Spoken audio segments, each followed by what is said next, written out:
6월 1일 치르는 제8회 전국동시지방선거. 본격적인 선거운동을 앞두고 어떤 이슈가 있었고 또 지난 지방선거와는 어떤 점이 다른지 부산경실련 도한영 사무처장과 이야기 나눠보도록 하겠습니다. 반갑습니다. 네, 반갑습니다.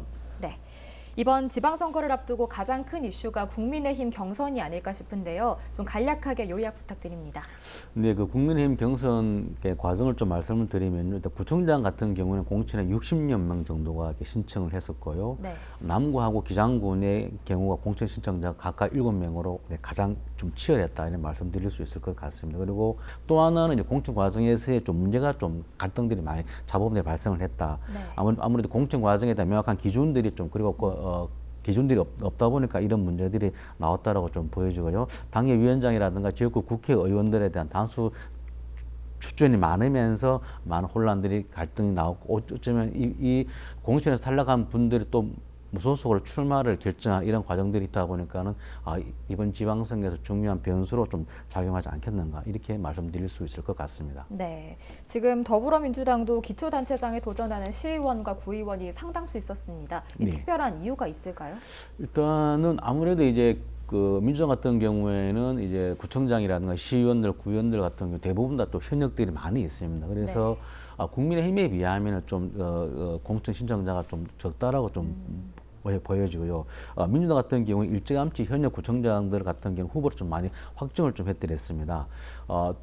동래구가 이제 마지막으로 이제 경선을 치러서 이제 후보를 좀 확정을 했고요. 강서구 같은 경우는 3선에 도전한 후보가 있고 네. 나머지 10명 같은 경우는 대부분 다 재선을 다시 이제 공천을 받는 이렇게 좀 결정이 좀 났습니다. 아무래도 이제 민주당 같은 경우는 현역의 장점을 최대한 좀 활용하는 이러한 선거 전략들을 펼친다고 좀 보여집니다. 하지만 좀 결과에 대해서 쉽지 않을 수 있지 않을까라는 이런 얘기를 좀 해볼 수가 있을 것 같습니다. 그리고 구청장에서 중구나 이제 사상구 같은 경우에는 경선을 좀 했고 이쪽 중구나 사상구는 시의원들 출신이 2명이 다 이제 구청장 후보로 좀 되었다라는 말씀드릴 수가 있겠고요. 그리고 현역 시의원들 같은 경우는 총 39명인데 이 중 21명이 공천을 좀 받았습니다. 그리고 이제 시의원들 정당 공천을 신청한 민주당 시의원들 중 3명만 이제 경천에서 탈락하는 이런 경우를 좀 보여지고요. 민주당 역시 국민의힘과 마찬가지로 경선 과정에서 조금 잡음들이 발생을 하면서 이 부분 역시 이번 선거에서도 또 하나의 좀 변수가 안 되겠는가 이렇게 말씀드릴 수 있을 것 같습니다. 네, 또 이번 지방선거의 또 다른 포인트가 거대 양당 속 부산 지역의 4개의 소수 정당의 단일 후보 합의를 한 것입니다. 네. 네, 하지만 또 중대 선거구제 무산에 따라서 또 다른 변수로 작용할 것 같은데 이 부분은 어떻게 보십니까?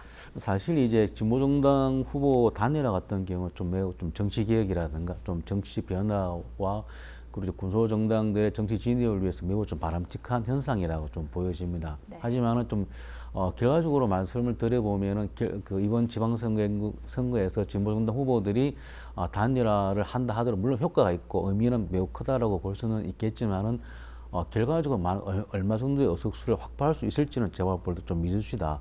쉽지 않을 수도 있다는 말씀을 드릴 수가 있겠고요. 아무래도 첫 번째로 보면은 그 진보정당 후보들이 낸 후보가 보면 시장 후보, 정의당의 시장 후보가 한 명이 있죠. 나머지는 다 이제 기초의원, 구의원들인데 제가 알기로는 총 11개 지역구에 이제 기초의원 후보를 냈단 말입니다. 제가 볼 때는 좀 더 구청장이라든가 시의원 그리고 기초의원을 좀 더 광범위하게 많이 좀 이렇게 후보들을 했어야 오히려 좀 더 시너지 효과들이 발생을 하고 바람을 좀 더 일으킬 수 있을 것 같은데 의미는 되게 좀 높게 그렇게 볼 수는 있지만 결과들에 대해서 좀 쉽지 않을 수 있다는 이런 좀 아쉬움이 있다는 말씀을 드리고 이제 중대선거구제 같은 경우가 좀 무산되었죠. 물론 이번에 이제 사연선거구가 한 군데 기장군에 한 지역구가 되기는 했습니다만은 실질적으로 부산시 선거구 획정위원회 안조차도 이제 다시 이제 이렇게 원점으로 되돌리는 사연선거구제가 애초에는 10개로 제한을 되었었지만 한 개만 남고 나머지 9개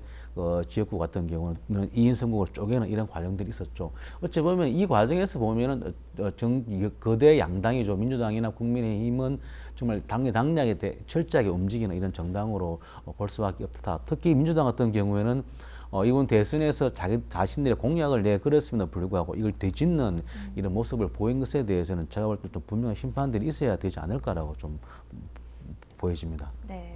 마지막으로 이 경선 이후에 무소속 출마 러시 등에 따른 변수들도 존재하고 있는데요. 국민의힘뿐만 아니라 더불어민주당도 이 당내 경선 이후에 좀 후유증이 있을 것으로 보입니다. 어떻습니까? 사실 이제 이번 6일 지방선거에서 보면 이제 사실 시장 선거에 대한 관심도 보다가 또 어쩌면 이제 국민의힘이나 민주당 후보들이 이제 공천에서 탈락한 특히 구청장들이죠. 뭐 동래구도 마찬가지고 금정구, 북구, 중구 이래 등등이 있습니다.